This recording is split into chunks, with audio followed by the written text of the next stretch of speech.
Hello, meu nome é Morena dos Anjos e esse é o Dicas, um canal para compartilhar com vocês minha paixão por obras de terror. Vozes e Vultos entrou na Netflix no dia 29 de abril e tem sido muito comentado por aí em sites de cinema.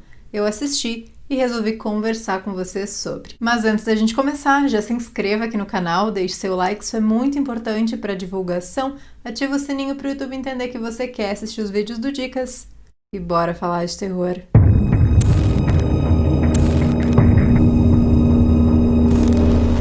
Lembrando que quando tiver spoilers eu aviso. A trama inicia no inverno de 1980, com George chegando em casa, colocando o carro na garagem e vendo que tá pingando gotas de sangue do teto. Ele entra, depois de ver alguma coisa, se apavora, pega a filhinha de 4 anos no colo e sai correndo. Voltamos agora para a primavera anterior, quando conhecemos a família Claire. George é casado com Catherine, com quem tem a pequena Franny. Eles estão nos preparativos para se mudar de Nova York para uma pequena cidade do interior, porque o George conseguiu um trabalho como professor de História da Arte numa pequena faculdade local. De cara, a gente já vê que a Cat está indo só para satisfazer o marido. No entanto, chegando na nova casa, não demora muito para que ela e a pequenininha se deem conta de que tem alguma coisa errada.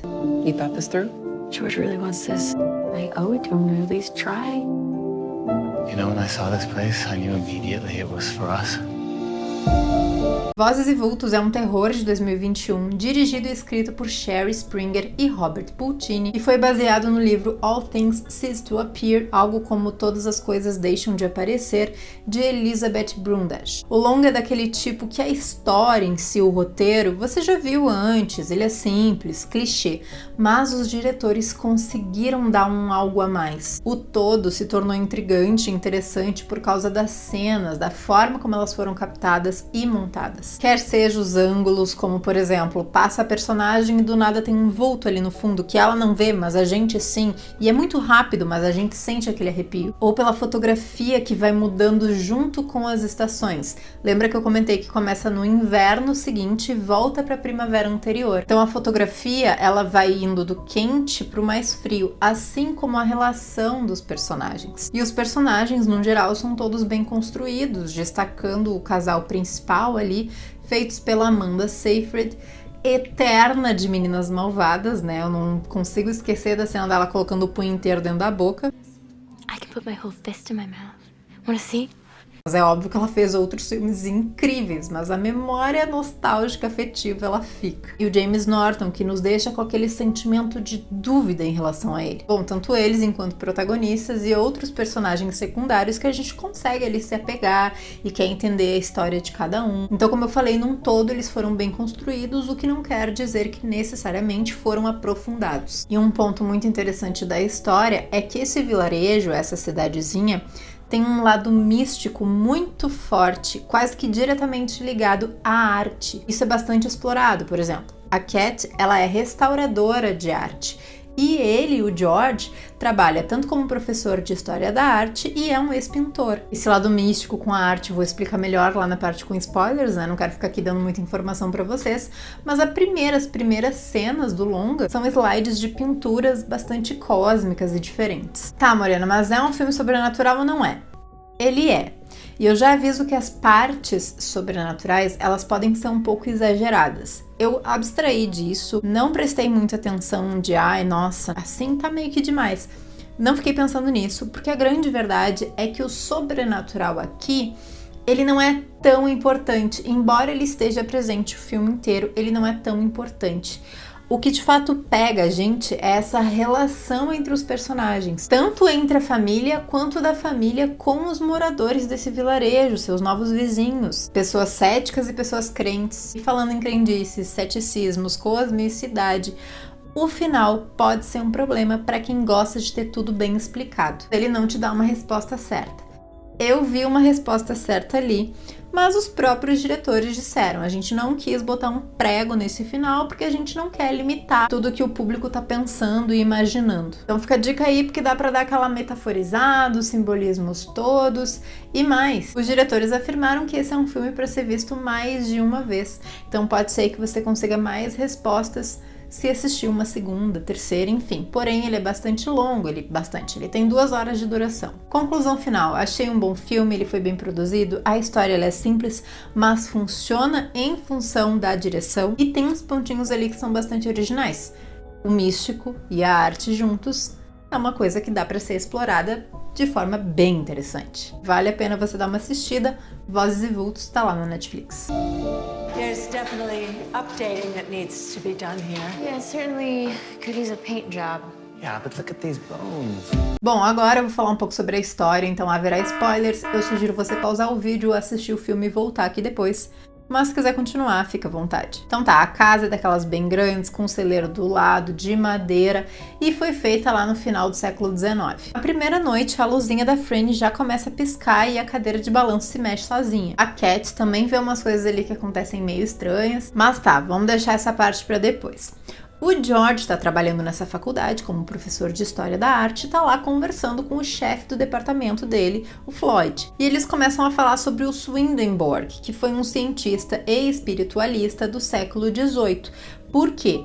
Porque na dissertação dele, ele escreveu sobre a influência desse teólogo no pintor George Inness. E aquelas imagens que a gente vê lá no início do filme são desse pintor. E o George, o nosso protagonista não pintor, fala que essa foi a parte mais difícil da dissertação dele, porque ele é bastante cético, ele não acredita nessas coisas. O Floyd, por outro lado, é fã do cara e tinha inclusive comprado um livro para dar de presente, deixou lá na mesa, né, presente de boas-vindas, chamado O Vale da Sombra da Morte, que a capa é uma pintura desse pintor aí. Enquanto isso, lá na casa, 2 meninos, 2 irmãos, o Ed, mais velho, 20 e poucos anos, e o Cole, mais novo, se apresentam para Cat porque eles são vizinhos dali e eles trabalham com serviços gerais. Ela conversa com o marido, não, vamos contratar eles e tal, porque o mais novo pode ser babá da Franny. Bom, mais tarde a Cat encontra o quê? Uma Bíblia em cima de um dos armários da cozinha. A Bíblia estava marcada num ponto onde tinha os registros da família, registros de morte. Ela começou a notar que vários nomes estavam riscados e escrito embaixo maldita. Nesse momento ela vê um anel perto da pia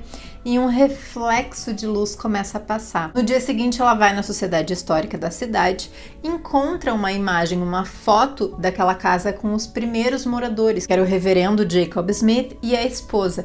E no livro o nome dela tá riscado e escrito maldita também. Então essas coisas mais estranhas começam a acontecer com a Cat. Por exemplo, ela passa rápido pela escada e embaixo dela a gente vê um vulto. Depois ela escuta o piano que foi deixado na casa, não foram eles que levaram aquele piano pra lá, já era de lá, tocar sozinho. E a guriazinha vê uma mulher na casa.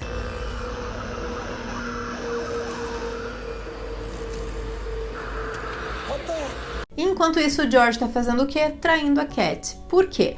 Porque ele flerta com uma menina bem mais nova na biblioteca. Ela diz que é amiga do Ed, o menino lá que ofereceu seus serviços na casa. E aí depois, em determinado momento, ele encontra ela e ela, tá, e aí, é isso que tu quer? Então bora. Nesse momento, a relação deles já tá bem estranha, que já não era mil maravilhas, mas já tá bem mais estranha. A Cat tem um sonho maluco com um feto que ela pega do ralo da pia, bem interessante a cena. Bom, enfim, eles vão jantar na casa de um casal, porque a mulher, a Justine, ela é professora adjunta lá da faculdade, então o George conhece ela de lá. E a Cat fica bem próxima da Justine e isso depois vai ser um problema. Na volta desse jantar, os dois brigam, discutem. A Cat sai do carro, vai caminhando pela estrada. Ele desce, já estava sendo um idiota e acaba que ele empurra ela. É a primeira atitude de fato agressiva fisicamente que ele tem. As coisas vão acontecendo e o tempo vai passando, né? A gente não tem ali exatamente quanto tempo passa, mas eles já estão bem instalados na casa. E o George leva o Floyd, o chefe dele, lá para a Cat conhecer. Quando ela vai mostrar a casa para ele, ele vê ou sente, enfim, uma mulher lá dentro. E ele fala, não precisa te preocupar, ela não quer te fazer mal, ela quer te proteger. A Cat se sente aliviada porque estava acontecendo um monte de coisa estranha, ela não sabia explicar, e o George não acredita em nada. E aí o Floyd diz, não, vamos fazer uma sessão espírita aqui. Ele vai embora, o casal tá feliz porque a visita foi muito legal, e decidem dar uma festa ali, tanto pro pessoal da faculdade quanto pros vizinhos. É nessa festa que a Cat descobre que o Ed e o Cole, os dois meninos que estão trabalhando lá, já moraram naquela casa. E que o pai deles, que não era uma pessoa muito legal, matou a mãe lá dentro. O anel, no final das contas, é da mãe dos meninos e a mulher que tá aparecendo lá é ela, que se chama Ella, inclusive. A Cat tá pé da vida, porque o George já sabia disso e não contou pra ela, porque, vou ficar com minhoca na cabeça, e manda ele ir pra casa dos pais dele pra levar a guriazinha junto, passar o final de semana. Ela aproveita esse momento pra fazer a sessão espírita com o Floyd e a galera da vizinhança. Aí a gente tem uma cena meio Harry Potter, sabe, assim? Aquele lenço que voa e tal, eu achei meio estranho, mas, como eu falei pra vocês antes, eu abstraí. Peguei a mensagem que estava sendo passada, que era qual? Além desse espírito da Ella, que é um espírito bom, que tá ali pra proteger a Cat, tem um outro que eles não sabem muito bem a natureza, então quem tem que ter cuidado é a Cat. Por quê? Porque eles explicam que o bom sempre prevalece, se não nessa vida, na próxima. E aí espíritos maus, digamos assim, vão usar pessoas que não são boas. Como a Cat é uma pessoa boa, ela tá ali com ela. Mas esse outro espírito, que a gente já tá imaginando quem seja, não é mesmo? Quem seja, quem é? Tá por ali, então vamos tomar cuidado. A relação do George e da Cat está cada vez pior, mas agora a gente tem uma informação bastante importante. O George vai com os alunos dele para um passeio numa exposição. A Justine, aquela professora lá que eles foram num jantar, vai junto. Enquanto ele tá nessa exposição, chega um outro cara, o Dr. Warren. Esse cara, a gente entende que era o orientador do George, era professor dele. E ele pergunta: George, deixa eu só te perguntar uma coisa. Como é que você tá sendo professor aí dessa faculdade sem recomendação? E o George dá uma desconversada. Não, eu sou instrutor temporário. Os alunos me chamam de professor por mania. Eu já cansei de dizer pra eles que não sou professor e tal. O outro cara fica, sei. E a Justine escuta tudo isso. Não dá outra. Esse cara liga pro Floyd, né, que é o chefe do George, e fala, o George me pediu uma recomendação e eu não escrevi essa carta. Somado a isso, a família do casal tá lá na casa, numa janta, porque é feriado, e surge o assunto do primo do George, que morreu enquanto velejava, afogado, e que ele era pintor, que as pinturas que ele fazia, as paisagens, simplesmente sumiram. A Cat pergunta como que eram essas pinturas. E aí quando a sogra dela explica, são as pinturas que o George tem em casa e diz que foi ele que pintou. Is something wrong, Cass? Nesse momento a gente tem certeza que o George é completamente pirado e não é em relação à casa, não é por causa da casa que ele tá pirando, ele já era. Ele tá tomando a identidade desse primo que muito provavelmente foi ele que matou. E ele dá um jeito de matar quem? O Floyd. O Floyd gosta de velejar, eles já tinham conversado sobre isso. Ele tá indo pro barco velejar e o George dá um jeito de ser convidado pra ir junto, pra eles conversarem e tal. Eles vão. Anoitece, a gente só vê o George voltando pra faculdade todo molhado e quem que tá no carro escondidinho ali? A Justine. Ela avisa ele, isso não vai ficar assim e vai embora. O George pega o carrinho dele, segue ela e faz ela se acidentar. A Justine entra em coma. Tudo na mesma noite, vai tudo de uma vez só. A Cat, que não é boba, tá? Ela não é aquelas, esposinha que fica em casa e não se dá conta de nada. Não, ela tá juntando as informações desde sempre. E aí quando ela vê a Justine, escuta do Floyd, ela pensa, ferrou. Arruma as malinhas dela, bota dentro do carro, mas o George vê que ela tá querendo fugir com a filha, dá um calmante pra ela, um sedativo, na verdade, ela apaga e ele mata ela a machadadas. What do you want?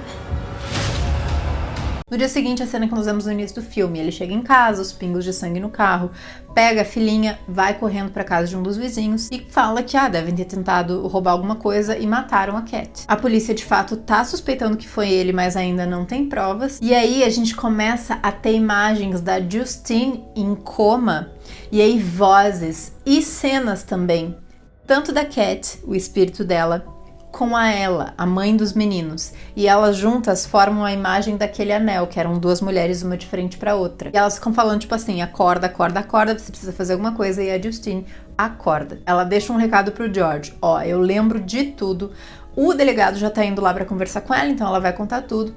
E o George, na loucura dele, porque sim, ele era fora da casinha, mas acredito que o espírito, do cara que matou a esposa também tá ali trabalhando nele. Por quê? Porque ele já era uma pessoa perturbada. E ele começa a escutar vozes que a gente pensa são delas. Ele sai da casa dos pais, pega o veleiro que era do primo dele e sai a velejar em alto mar, tá rolando uma tempestade. E elas vão falando que só quem é mau consegue ver os portões do inferno.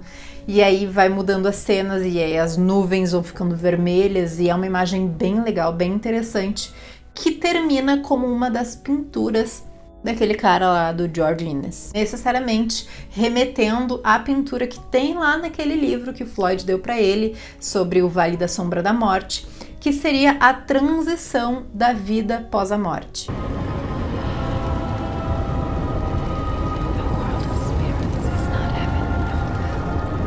Então, assim, literalmente a cena do barquinho na água, tempestade, nuvens meio vermelhas e a cruz invertida aparecendo no fundo, literalmente aquilo vira uma pintura na cena. Eu pensei que, bom, são as esposas todas que já foram mortas naquela casa pelos seus maridos, mandando ele literalmente pro inferno. E de fato, eu dei uma pesquisada e foi o que os diretores falaram. Eles interpretam dessa forma também. Mas fiquem abertos. O que você acha que aconteceu nesse final aí de Vozes e Vultos? Deixem aí nos comentários o que vocês acharam desse filme. Me sigam lá no Instagram, @Morena dos Anjos, Dicas dos Anjos Oficial também. Muito obrigada por terem assistido até aqui e até a próxima.